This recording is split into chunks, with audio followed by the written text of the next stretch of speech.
Good morning, everybody.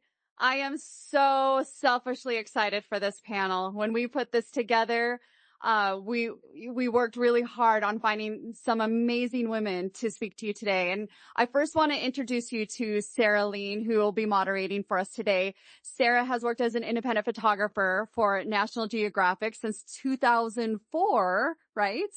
Or 2013? 2004. Way earlier. Oh, wow. Way earlier. But she became the first female directory of photography for National Geographic. And if you haven't looked up her work, look it up and the rest of this amazing women. But I'm going to turn over to Sarah Leen, who will introduce the rest of the panel. So please enjoy. Thank you. Thank you. Thank you, everybody. Can you hear? Everybody can hear okay? Okay.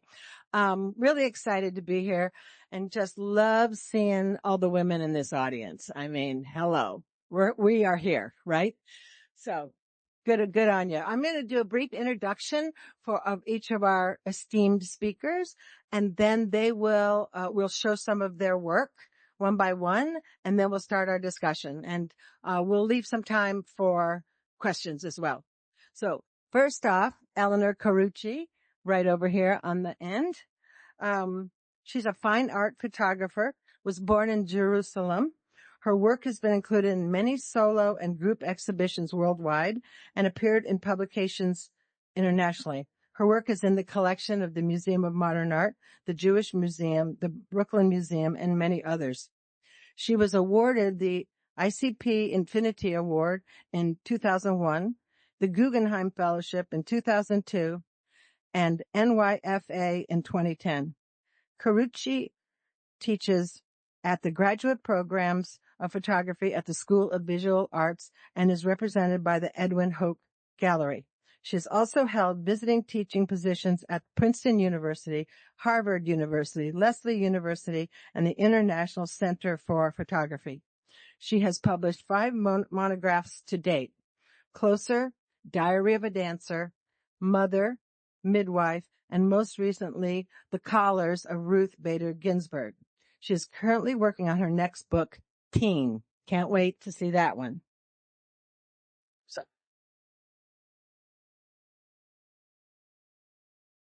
Jennifer McClure is a fine art photographer based in New York City. She uses the camera to ask and answer questions. Her work is about longing, solitude, and an ambivalent yearning for connection. She often uses herself and her experiences as subject matter to explore the creation of personal mythology and the agency of identity. Jennifer was a 2019 and 2017 Critical Mass Top 50 finalist and twice received the Arthur Griffin Legacy Award from the Griffin Museum of Photography. Her first book, You Who Never Arrived, was published as one of 9 Peanut Press portfolios in 2020. She was awarded the Center's Editor's Choice by Susan White of Vanity Fair in 2013 and has been exhibited in numerous shows across the country. She was also a thesis reviewer and advisor for the master's program at both the School of Visual Arts and New Hampshire Institute of Art. She founded the Women's Photo Alliance in 2015. Jennifer and Nina Berman. Nina Berman is a documentary photographer, filmmaker, journalist, and educator. She started her photographic career in 1988 as an independent photographer. She has covered a range of issues from women under siege during war in Bosnia and Afghanistan to domestic issues of criminal justice, reproductive rights, and political process. Her work explores American politics, militarism, environmental issues, and post-violence trauma. She is the author of Purple Hearts, Back from Iraq, by Charlie Books, Portraits and Interviews with Wounded American Veterans, Homeland, also by Charlie, an examination of the militarization of American life post 9/11, and an autobiography of Miss Wish from Kara Verlag, a story told with a survivor of sexual violence, which was shortlisted for both the Aperture and Arles book prizes. Her work has been exhibited at more than 100 international venues, from the Whitney Museum Biennale to the concrete security walls at the Za'atari refugee camp. She has participated in, nope, that's wrong. Let me start that sentence over. She writes frequently on photojournalism for the Columbia Journalism Review and is a tenured professor of journalism at Columbia University Graduate School of Journalism, where she directs the photojournalism and documentary photography program. This is an amazing group for you all. Hi guys, thank you very much for coming. So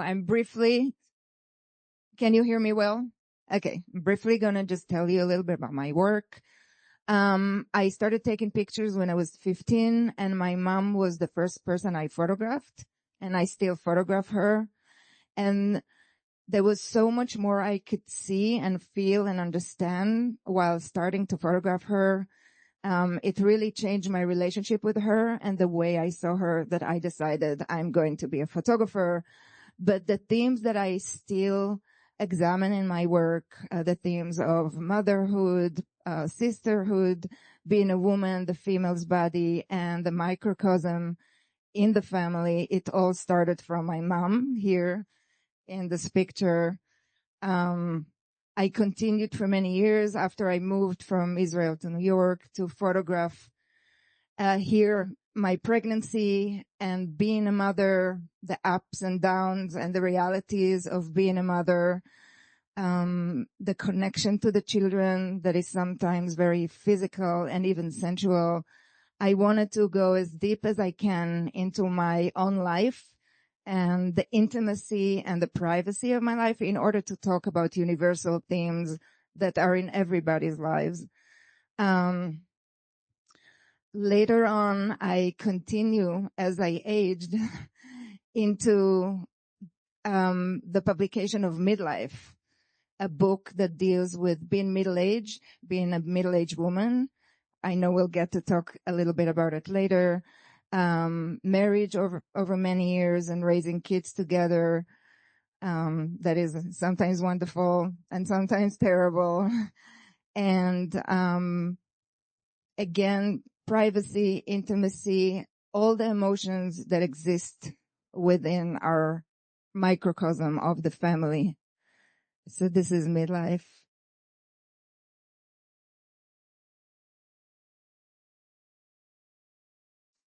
I've also been shooting for magazines for the past 20 something years. Usually stories that are very similar to my own work, stories that deal with intimacy as well, and aging, mortality. This is a piece from the New Yorker that was photographed for Cat Person. It went viral. And this is it in the cropped version that was done in collaboration with me by the editors. And this is a real husband and wife.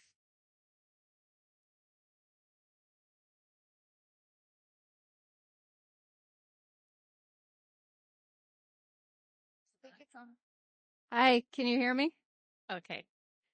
So I came to photography a bit later. I was in my 30s when I found it. And it took me a while to find what I wanted to say and how I wanted to use it. I spent a lot of time emulating the people whose work I was shown in my classes. And a lot of those did tend to be of a certain demographic and gender.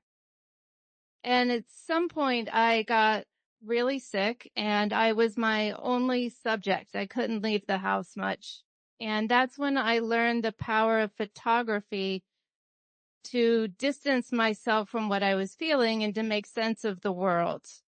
And it was such a powerful revelation, and I never looked back on that one. And I started making work about my history and my past. And a lot of it was from growing up in small towns, very conservative Christian parents, and trying to figure out who I was without that influence in my head. I was sort of bred to get married and have children. And so photography helped me look at that in a different light. And it's been that way my whole life. And And at some point, I made work about letting go of that mythology. I made work about living life on my own and being single. And then all of a sudden, when I was 45, I got pregnant and married. So of course I made work about all of that. And I really hold to the belief that, there's a famous quote, the more specific you are, the more general it will be. And so I dove into that and I made work that was very specific. And that's the work that tended to resonate with people, which was surprising to me, but it shows there are other people out there who need to see work like this. And I've come up against a bunch of walls sometimes trying to show this work. And I've argued with people about this. So, so what you want to see is landscape, portrait, still life, landscape, portrait, still life. That's how you think stories should be told. And I've had people say, yeah, actually. But I won't conform to that. So I keep trying and I keep pushing with my work. I will say that something I think is important to discuss is that after having my child, a lot of my career traction dipped off. And I think that's a very real thing for a lot of women. It's impossible to get out there and do everything. But I keep making the work and I keep trusting that one day it will get out there and there will be more of an audience who wants to see work like mine. And, I'm very grateful to people like Eleanor for being one of the first ones to get out there and say, look at this, you will look at this and you will appreciate it. And so I continue, and I feel like there are goals in my life, like doing more editorial and making books. And it's really hard to be patient and wait for this part of my life to be over. I don't want to say over. It's actually really fun. I love it. But it's a fine line, I think. I think it's harder for women to balance career and family. And that's a very real issue. Thank you.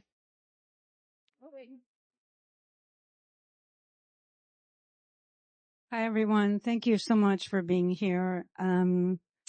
So I started photography as a college student in Chicago at the University of Chicago. And I photographed workers' rights, political organizing, kind of things that I kept on doing for decades and decades.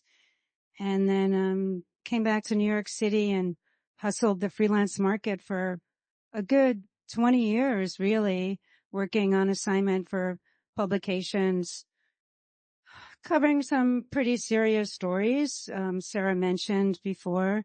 And at this project, which was in 2003, I kind of took more ownership over my work, which was a very empowering process, a little scary, but I felt that what I wanted to say in my pictures didn't really necessarily have a home in the editorial market. And so I started doing this work kind of on my own with some editorial support, but I was able to do a book in a very short period of time of 20 portraits of severely wounded American veterans from the Iraq War. It was my first portrait project. I shot it with a Hasselblad on transparency film, no assistance. And I was scared I was going to mess up. When you're with people who have been traumatized, who've been through a lot, you always want to make sure that you give them justice in your pictures. So it was a humbling experience for me, but I'm very grateful that I went through with this work. I kind of photographed wounded veterans for about 10 years on and off. And at some point, the editorial market caught up to me and started assigning me to do stories. This was an assigned picture. This isn't a setup picture. This was me. I've followed this couple for over months, and this was the morning of their wedding, and they were posing at a wedding studio for their pictures. And this was a moment before the big smile, right? And yeah, he's since died. He died of a heroin and alcohol overdose. So at some point, I guess when the technology of cameras changed, I started incorporating some video into my work. It became very easy to shoot video on DSLR cameras. I was a big cinephile my whole life. I often think that if I had been born 10 years later, where I had role models of women directors or women cinematographers, I would have instead gone into the movie business and been a cinematographer, but I had no such role models. The role models I did have were women photographers, which was so incredible to see Deanna Arbus, to see Susan Meiselas. I mean, these were the people that, helped inspire me to be a photographer. So a lot of the work I do is self-generated, and then I find people who are willing to publish it or pay for it. So this was a story about boys trapped in this institution in Florida, and they returned when they were men to revisit the sort of their trauma. And I'm just going to play you a little video. Hopefully you can hear it. Marijuana was the beginning of the end of civilization the way you do it. Yes. Marijuana was the beginning of that.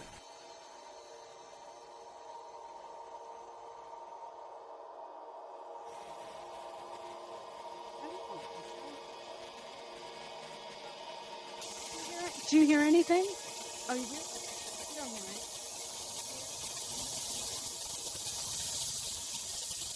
I died and went to hell from 8 years old to 16 years old.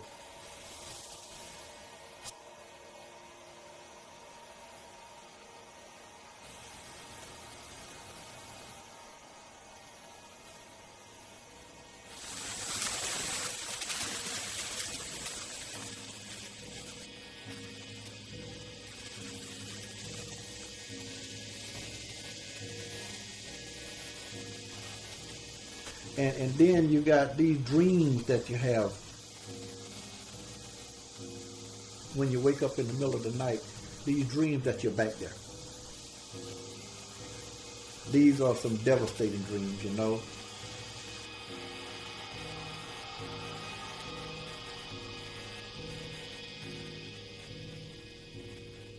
I was in 3rd grade in Marijuana. And I never left 3rd grade in Marijuana.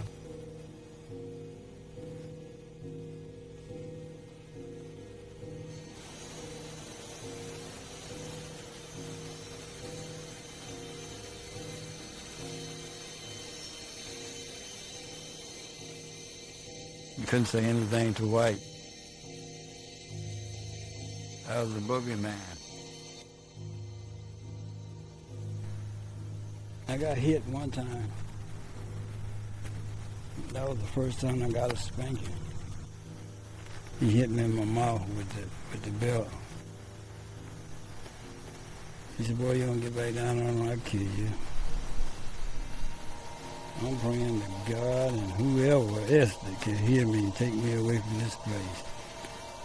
See, I went out of mind. I had to figure out a way that I could get through life without feel so abused.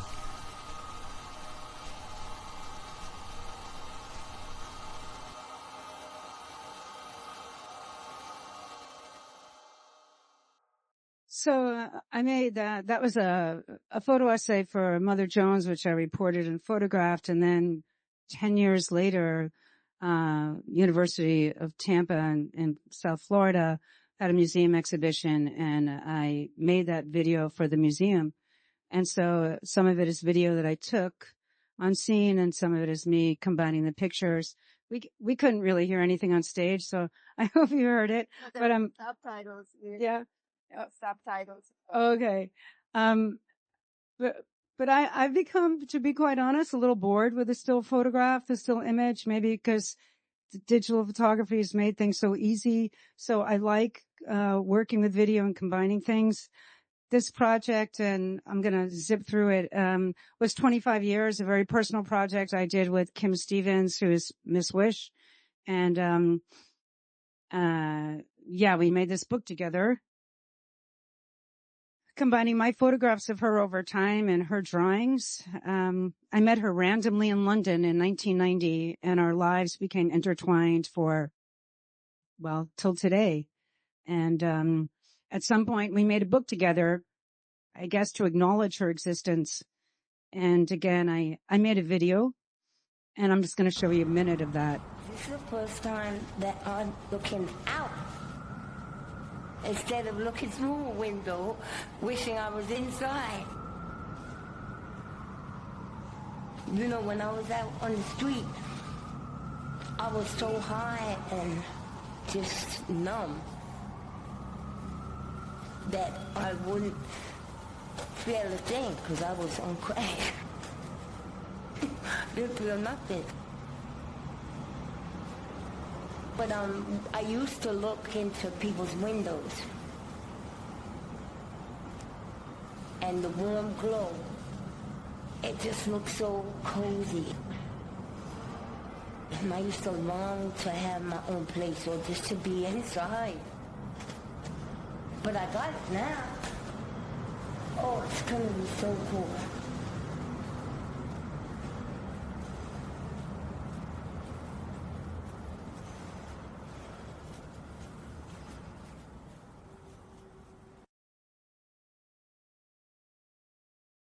Thank you. Cute.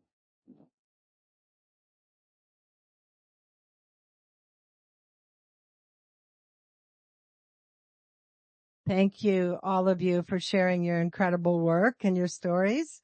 We're gonna start some questions and begin the conversation. The first one I'd like to talk about with y'all and ask you is, what is a women's perspective? And, what does that mean to you? Women's perspective, if it means anything at all. Go ahead. You want to go? I think it's something that we should take more for granted, but unfortunately, if you're looking at the representation of art and photography, even in the past 30, 40 years, and definitely before, it was marginalized. So does it even have to exist? There maybe, yes, half of the population. It is a different perspective sometimes not as much for some women. So I feel many times it's a double-edged sword. I don't know if I want to be seen as, oh, she's making work about being a woman, which I am, but it is work about what half of the population is going through, or what everybody, like when my publisher or gallery, they're asking me, who is your work for? I always say it's for everyone who ever had a mother. That's right. It's about motherhood. It's about being a human being. So sometimes I want to push for it because we need to push for it because we're still underrepresented. But sometimes I feel that just should be the perspective, of that is more common out there, just like the male perspective, but it's still not a human perspective. Exactly. Right? Exactly. Jennifer, what are your thoughts about that? I have a lot of thoughts. I don't know if we have time for all of them. Bring it. Go ahead. Bring it on. You know, we talked about the quote from Helen Molesworth, who is a curator, who said, the way art has been presented in galleries and institutions, and I would say across news outlets as well, is that it's up to this day, it's over 80% male and 80% white across the board. And so what happens is the male point of view becomes the universal point of view, and women's work is relegated to women's work. And I think that's a dangerous categorization for institutions and galleries and publishers to use. I think it just needs to be prevalent enough and supported enough that it does become part of the universal point of view, and not relegated to a sideshow or, you know, some sort of performative promotion. That's right. When I started, sometimes I would be covering events and I'd be literally the only woman photographer. And Sarah knows this. Right? Yes. Thankfully that has changed. I did find myself when I was pitching a lot to magazines, playing what I called, you know, the woman's card, which is if I wanted to do some serious story, I had to find a woman's angle because that would be kind of the only way they'd let me in. and when I say they, I mean editors would like, oh, okay, it's got a women's slant. Okay, we'll do it. We'll put it over here and kind of check that box. But having said that, I have some problems with this, like male, female gaze, like what that really means. And can you tell the difference? And Sarah and I were talking about this, and the only thing I can think of, and again, I'm not trying to generalize people's experiences or abilities, but I know with the work I do, I have to be a really good listener. I have to really, really want to hear from people and understand them and be present and, and feel things. In our culture, I don't know if men are really taught that that's an okay thing to do, so I don't think it's about what the DNA you have when you're born. I think it's more about how we've been socialized. And I think that, and also I'm not intimidating. I show up at a place, I'm small, I'm not aggressive, physically aggressive. And so I think that people can embrace me maybe in ways that some men might feel, might seem aggressive or intimidating. I don't know. Yeah, I think that, that's a really good point. I always felt, sort of a superpower to have was, being underestimated. I would be, oh yeah, please underestimate me. It would get me in the door. And you also said, Nina, something about, that women were better listeners than men. And I would love to hear what you both think, Jennifer, about that. Are we better listeners?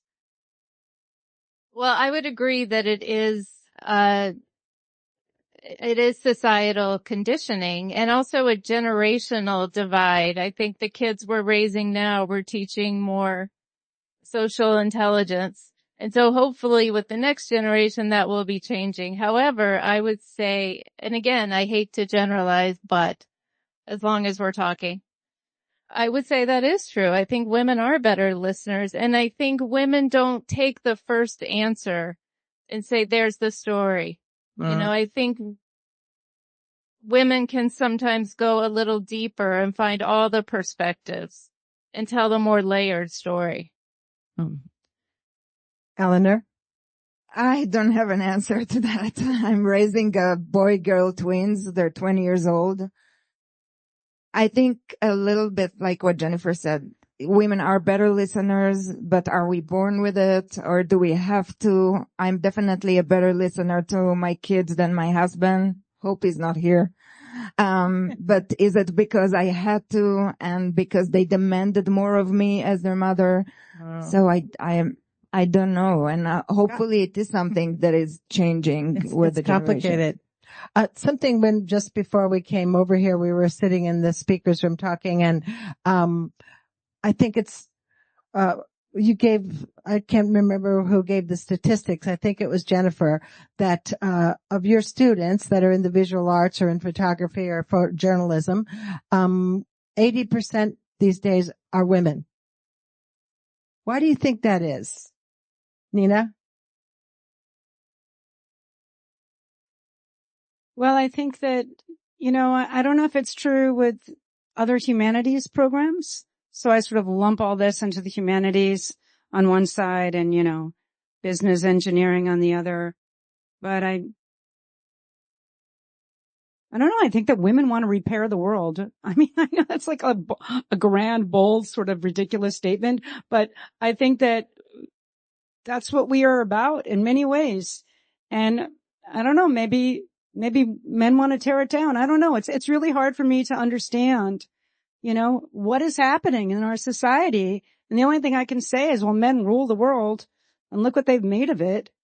And it seems like women are always trying to clean up the mess in this, very, as I say, overgeneralized way. But the women that I see in my program, they really want to make the world a better place as their primary goal, whereas you go to business school, maybe you do, but I think your primary goal that you're, told is make money, right? What do you say about that, Jennifer? I don't think I can say it any better than Nina. Yeah. Eleanor? I always give the statistics in when people argue with me, because when you're looking at other numbers, museum acquisitions of contemporary artists, I'm not talking about 19th century, it's 88% men and 12% women. Oh. The auction houses sales are 2% women, 98% men. And solo shows in galleries, commercial galleries, I think it's 70 something, 20 something. And then I get so upset and angry, and people tell me, but there are not enough women artists out there. So then I give the statistics and I also teach in MFA programs. The majority of the very talented graduates are women. That's interesting. Somehow that's not translating into jobs though, is it? And it is complicated why it's discrimination, but not only. Some of it is women's choices and parenthood that is still different. So it's very complicated. It's complicated. Eleanor, when we were talking before, this panel, you mentioned, midlife and how hard it was for you to do that work and put it out into the world. Can you say more about that? Like what made it so challenging? No one wanted to publish it. No one wanted to exhibit it, even though I think it's my strongest body of work. It's a body of work about being middle-aged, which is only quote unquote 30% of women in the world.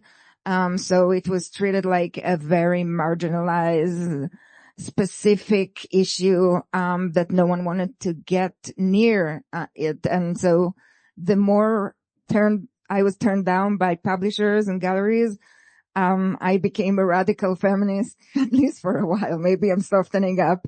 And I was like, this is terrible. In my body of work, midlife, I'm talking about so many issues that are universal. I'm talking about the beauties and the joys of being women over 40 and under, 70 something.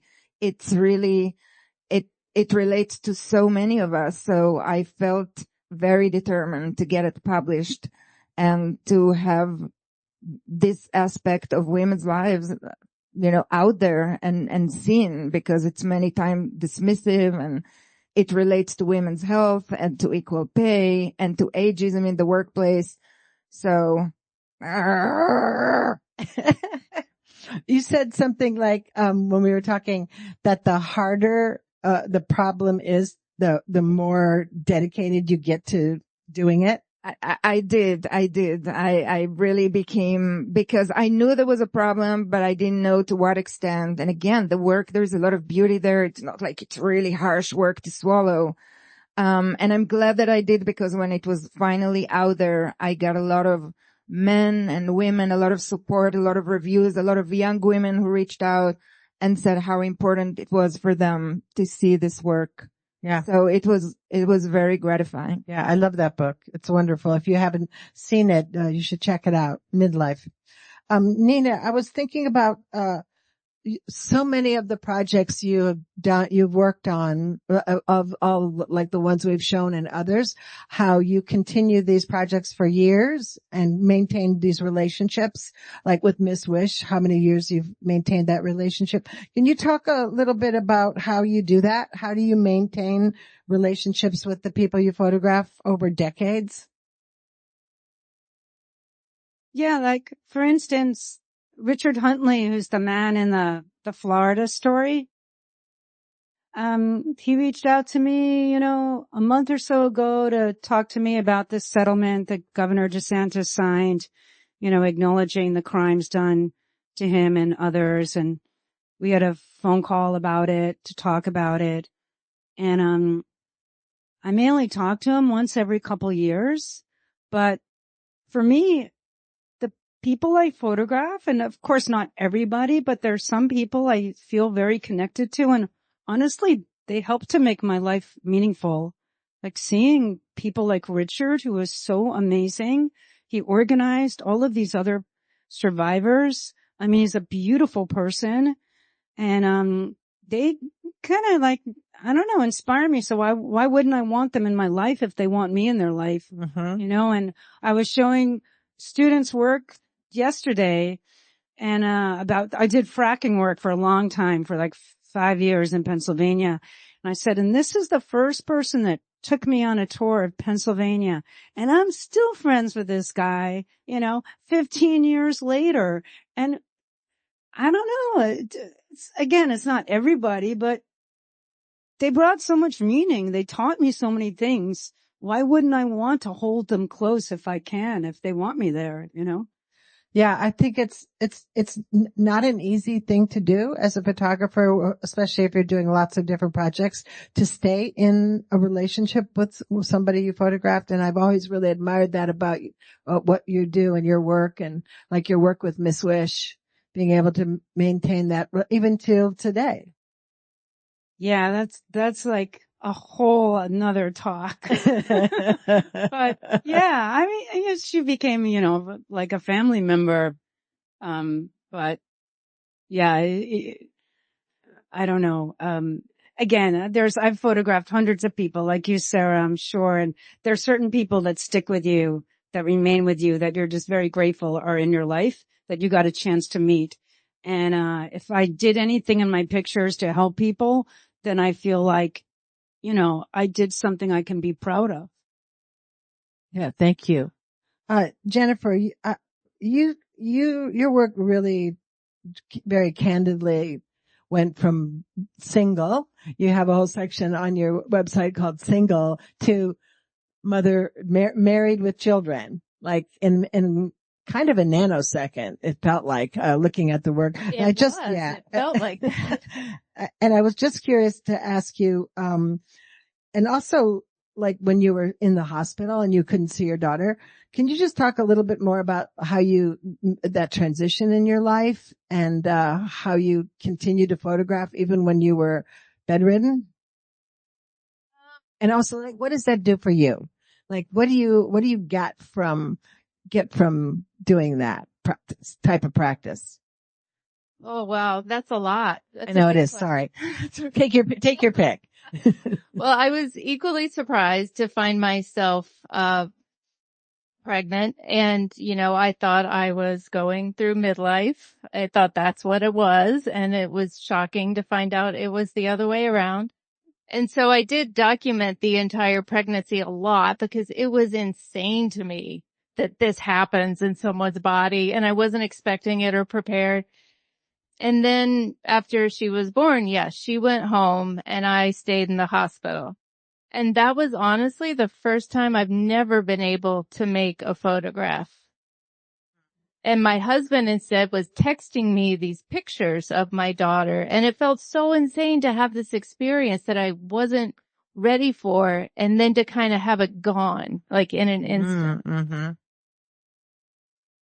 And I was so mad that I wasn't the one at home taking pictures of Yes, her. of course.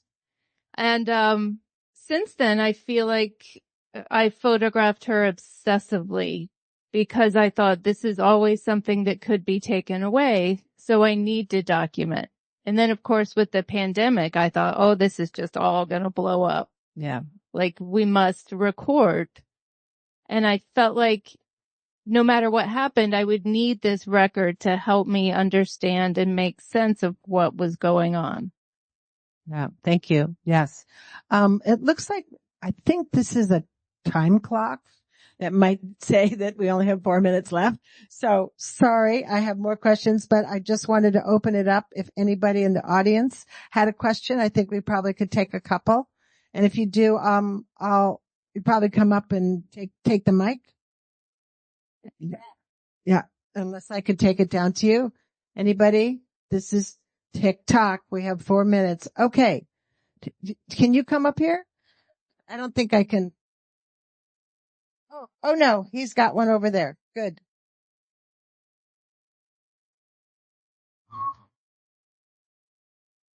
Hear me now? Yeah. I just wondered, when you got the book published about Peak Life, what was the decision? How did the decision come about from the publisher?